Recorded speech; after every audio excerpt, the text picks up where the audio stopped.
Hey everybody, welcome back to the BrainScratch and Musashi commentary, and let's get you up to speed in case you forgot what happened last part. So, we managed to climb Twin Peak Mountain by racing Rutrick up to the top, and we found our first legendary 5 scrolls. Yes, first legendary 5 scrolls, the Earth Scroll. That allows us to create tremors, temporary tremors to knock certain things down, and it can also stun enemies, though I rarely use it for offensive or defensive purposes. It's just a means to progress, being honest. That said, according to the sword, Lumina itself, it talked to us, and the only time in the game it does that, tells us that we need to liberate the Earth Scroll by defeating the Crest Guardian. So wait, they're so pretty we much have their major, we have major it, boss and then we enemy. have to set it free, even though we have it. We have it, but it's like shackled, I guess. Crest Guardian. I don't know exactly how to put it into words, but whatever the case, you have to liberate the crest itself by defeating the corresponding Crest Guardian. The major boss is a BrainScratch and Musashi, in other words. And in the Earth Scrolls case, that is Skullpion.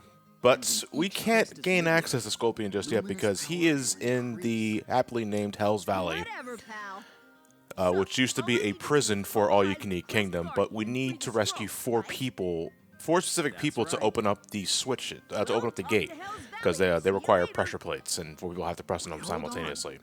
Thankfully for us, we've already rescued all 4 of those guys. So all we gotta do is head to the all-you-can-eat kingdom and tell them that, okay, hey, let's go. So you said that there were a couple of instances where you had to save specific people for stuff to happen. Yes, This is one of those cases. Do you know where, like, is it clear which people are where, or do you just find a person and then you have to get lucky Good luck, Musashi. to find one you need? So, to look for specific people, no. The only means of getting a general idea is using Seer Beverly. Or Seer Beverly at Beverly. She is the fortune teller, who you have to rescue first off, like in Meandering Forest.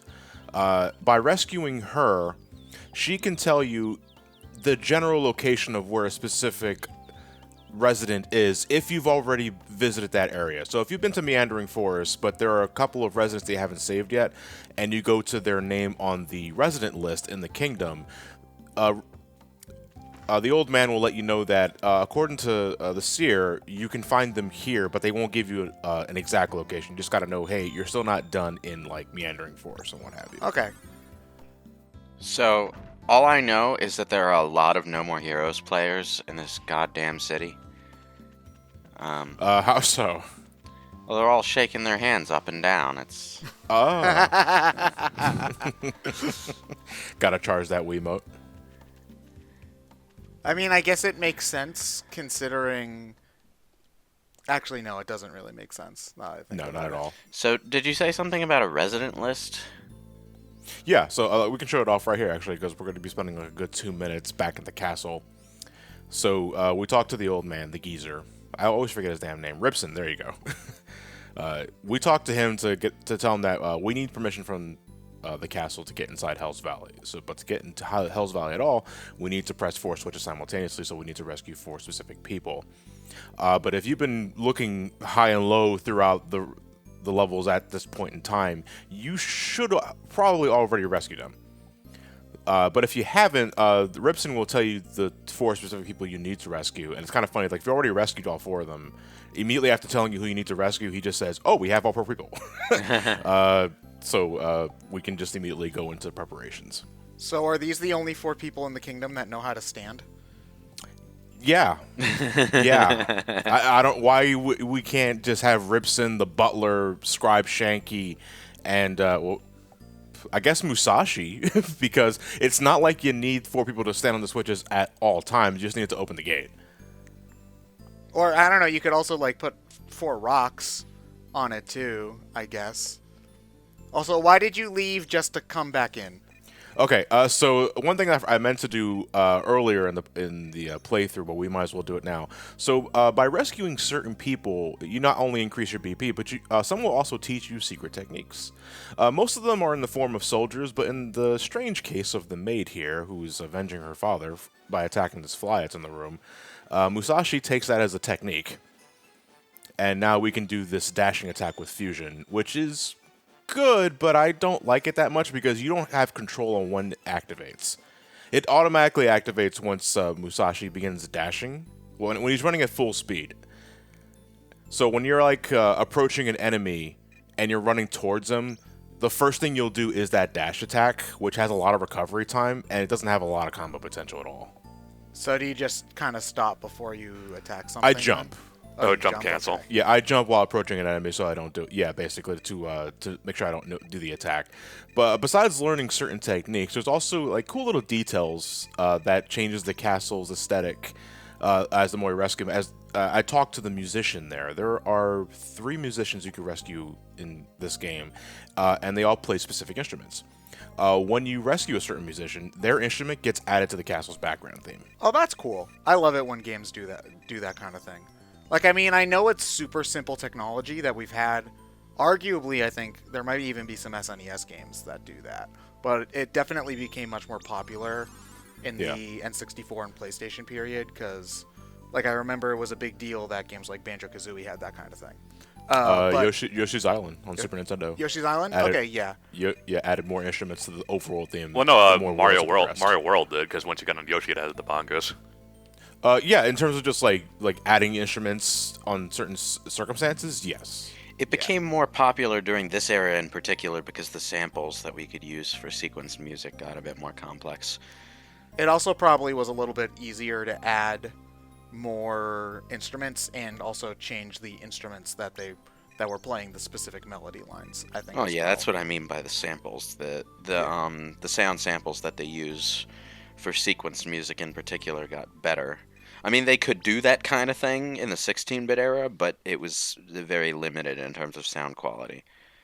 Yeah, but like even when they do stuff like that in a modern game, it still just gets me happy. Like Super Mario Odyssey, like it was just like, the things are added to New Donk City, and it's just like, and I know it's not like technically impressive anymore, but it's still like cool. Yeah, it's not So- really technically impressive anymore. They just have actual audio files of the music one. that they layer between. As I do like it when they do that kind of thing. Like in Fire Emblem Three Houses, for example, instead of having a battle theme and whatever theme you hear while you're positioning soldiers around the field, you instead get a rain and a thunder version of the same track, and it seamlessly transitions between them when you zoom in to do battle. Yeah, they did that in, I think Awakening was the first game to do that. I don't if think Awakening. No, did Awakening that. Awakening definitely did that because they're called the it's called the Ablaze version or the Blaze version. Maybe whatever. they had like 2 versions of the same track, but I know that like the music would pause as it swirled into the battle screen. I'm pretty maybe I know that it wouldn't like stop and restart the song again. It wouldn't stop and restart, but it would sort of fade in and out, I think. To be played another time. No, because the melody continues seamlessly in Awakening. I remember that because I remember that I would get really annoyed because for some of them I actually vastly prefer the non-combat theme to the normal theme. So like when I'm playing, because one of the themes is called Conquest, and this is before there was an actual Fire Emblem game called Conquest, which made things way more confusing. But Conquest is basically the theme that plays whenever you're doing like a non-canon grinding battle, effectively. And the standard version is like really calm with its instruments, and then I don't like the Blaze version because it just suddenly like adds a whole bunch of stuff and just starts trying too hard, pretty much. And so I remember getting really annoyed whenever it would shift into that because it's just like, oh, this is my favorite part of the song, and then I would wait so that I don't hear my favorite part of the song with the dumb combat instruments. Okay, suddenly we have sprites. Yes. This game doesn't do it often, but they do it sometimes, and oof, is it obvious? It's pretty bad. Yeah. So the 4 guys here on the top were telling me exactly how to defeat the Crest Guardian. And I'm kind of hit and miss with boss fights in Brave Fence and Musashi, because on one hand, I love the designs of all of them. Like, I think they're all very imposing, well worth the status boss. But they can go on forever, like, because of the shit out of your control. It all really Giant depends robot. it really all depends on what the boss wants to do. Those are RPG bosses are weird because, like, obviously they have to be longer fights, but I feel like in a lot of, and I'm not trying to say this as in Brave Fencer Musashi is a subpar game, but I find that a lot of subpar RPGs will just make the bosses have way too much Tons of health. HP, In order to make them longer without them feeling like they're more threatening otherwise. Like I feel like a bad RPG boss is just is something that could have been a normal enemy, but it's just got more health. You find their weakness and then you just spam it over and over. Yeah.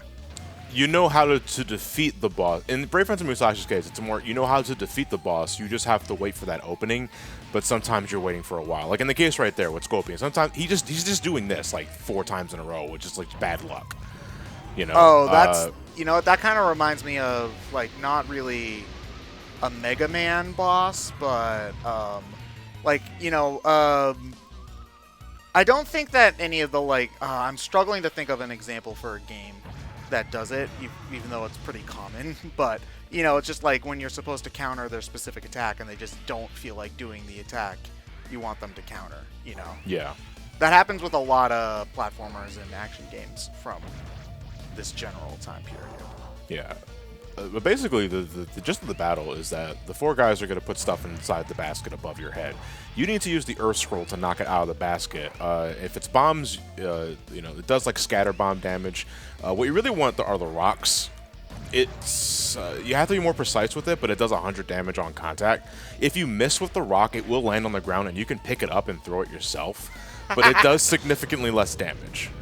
Can you get hit by the rock and then take damage I've yourself? never have. I want to say no, because you can't. I don't think you can get hit by the bombs either. Okay, I love those selective explosions. They're pretty good. But basically, once you do enough surface damage to Skullpion, it will become stunned and reveal its core. Basically, that's the way you defeat every boss in this game is you wait for it to expose its core, and then you smack it with Lumina. Lumina is the only thing that can damage the core. And is it one of those you do that 3 times and then you win kind of games? Basically, do it 3 times and you win, yes. Okay. Yeah, So the surface damage doesn't really do anything for the health. It's just to expose its core. To me, it kind of feels like a more elaborate Mario Galaxy kind of styled boss fight. Yeah. And as much as I love that game, boss fights are not where it shines. Like, at all. Honestly, bosses as a concept are a thing a lot of genres and a lot of games, even good ones, just struggle with. Yeah, while I have Mario on the brain, I think Mario Odyssey has some pretty decent bosses for some of them. But other than that, I struggle to think of a 3D Mario with, consistently good bosses a lot of the time. I know this was something Lewis brought up in that Ultima doesn't do bosses because they can feel kind of forced, is what the writer said. The writer dislikes bosses because he feels like they're just enemies that are sitting there waiting for you to find them so that you can fight. They're just a gamey concept in general. Yeah, that's you see, that's something that I liked about the old Dragon Quest, and this is a nitpick, but it's something that I don't like as much in Dragon Quest XI, and I mean, that game's still amazing, you should all play it, but most of the dungeons in that game have a boss waiting at the end, and in the older games, if there wasn't a reason why there's a giant monster living in this cave, there just wasn't one. A lot of the time you'd go into a cave and find the thing and then just leave, and there wasn't just randomly a giant dragon in there. And more often in 11, there's Just a randomly a boss there. Yeah, because, it's expected. And, granted, I think part of it just has to do with 11 being a more story-focused game than many of the older ones were just find all these things and then beat the bad guy. And again, it's just a small nitpick, but I do agree that making a good boss is difficult.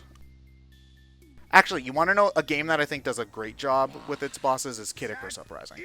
I haven't played that game in forever, but not only are they memorable because they talk to you through the entire game, but I can't remember one that I really disliked fighting From what I mean, I haven't played that game, and I don't think I played that game since I recorded it for BrainScratch, which was like a good 5 years ago. But I remember Kid Icarus Uprising did a great job with that. Who's that girl? Alright, so we're getting our first glimpse at the evil Thirst Quencher Empire.